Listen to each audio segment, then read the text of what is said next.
like a Hellcat.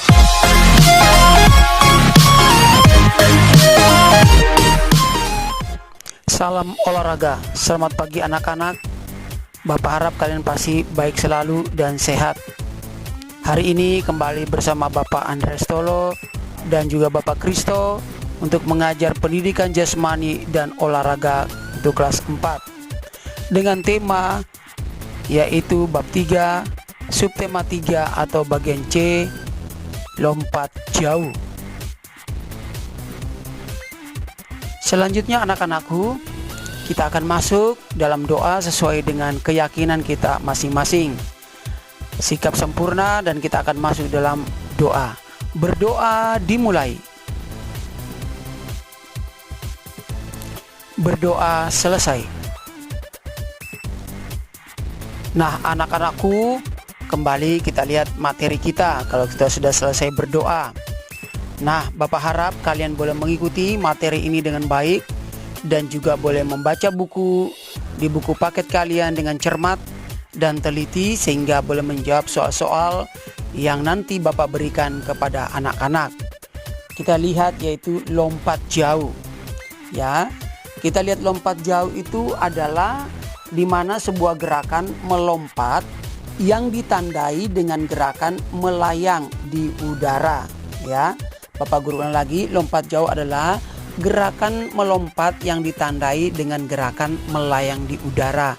Jadi kalau anak-anak kalau mau praktek di rumah ya mungkin melompat, contohnya melompat dari tempat kalian berdiri menuju ke tempat yang satu lagi, tempat yang lain, itu namanya melompat. Ya, melompat ditandai dengan gerakan melayang di udara. Nah, anak-anakku, tadi kita lihat definisi daripada lompat jauh, ya. Sekarang kita lihat bagaimana teknik dasar lompat jauh gaya jongkok. Beda ya, lompat sama melompat ataupun juga loncat. Mungkin sama, loncat sama lompat itu sama gerakan, tapi gaya jongkok ini jarak jauh, yaitu lompat jauh gaya jongkok. Nah, di mana anak-anak harus tahu bahwa teknik dasarnya itu ada berapa. Nah, perlu kalian ketahui bahwa jumlahnya itu ada 4. Gaya jongkok bagi para pemula atau bagi anak-anak itu merupakan gaya termudah. Tahap latihan itu juga lompat jauh gaya jongkok itu ada 4. Nah, anak-anak bisa dilihat gambarnya itu. Bagaimana cara melompatnya ya. Ketika kamu melompat pasti untuk tempat tumpuan terakhirnya itu harus yang empuk ya. Yang empuk itu artinya contohnya di atas matras atau juga di bak pasir. Jadi tempat loncatan itu atau lompat itu di mana kita harus menekan papan. Lihat di gambarnya itu ya. Gambar ketiganya itu dia tekan papan baru dia loncat setinggi-tingginya ya di atas udara. Baru dia turun di tempat tumpuan terakhir yaitu di bak pasir itu atau serbuk ataupun juga matras atau tilam yang empuk itu nak ya. Nah, anak-anakku, tahapan latihan lompat jauh gaya jongkok itu ada berapa bagian. Nah, Bapak harap kalian perhatikan di gambar yang tadi yang Bapak berikan itu, yaitu pertama kita lompat jauh ya, dimana lari sekencangnya kaki kita tumpuan di papan. Setelah itu kita melayang tinggi-tinggi. Baru terakhir yaitu kaki kita menumpu tempat yang empuk yaitu bak pasir atau matras ataupun juga bak serbu. Nah, tahapan latihan lompat jauh gaya jongkok itu ada berapa bagian? Yaitu pasti ada 4 bagian. Nah, anak-anak Bapak harap kalian lihat bukunya. Yang pertama adalah 1. Awalan. Awalan itu adalah faktor penting untuk menentukan jauhnya kita lompat ya. Awal dilakukan dengan lari cepat kurang lebih 15 sampai dengan 20 meter. Nah, dari papan tolakan. Nah, anak-anakku, kita lihat langkah kedua yaitu menumpu atau tolakan. Menumpu atau tolakan itu di mana kita gunakan kaki yang terkuat untuk menumpu. Pada saat melakukan awalan dengan berlari, pusatkan perhatian pada tolakan kita. Ketika mencapai papan tolakan, atau titik lepas landas. Nah, jadi lompatlah sekuat-kuatnya dari papan tolakan anak-anak ya. Terus yang ketiga adalah melayang di udara. Melayang di udara itu dimana tolakan yang kuat ya akan menghasilkan gerakan melayang lebih lama. Oleh karena itu anak-anak, jarak lompatan yang dihasilkan juga itu akan lebih jauh atau lebih panjang gitu ya. Nah, terus yang keempat, tahapan latihan lompat jauh gaya jongkok itu yang keempat yaitu mendarat. Yaitu mendarat di mana anak-anak lihat itu ya di gambar terakhir, gambar yang Bapak berikan tadi.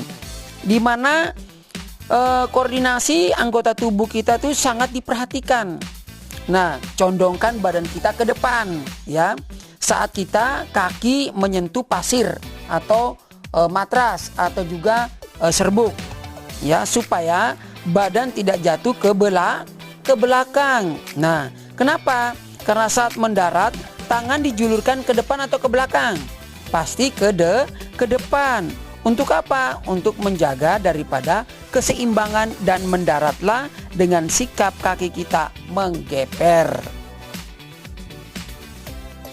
Nah anak-anakku, Bapak harap materi yang Bapak sampaikan tadi ya anak-anak boleh mengerti dan anak-anak boleh melihat di dalam buku paketnya.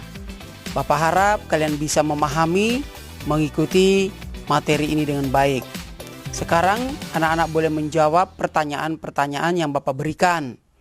Yaitu nomor 1 adalah gerakan melompat yang ditandai dengan gerakan melayang di udara disebut apa?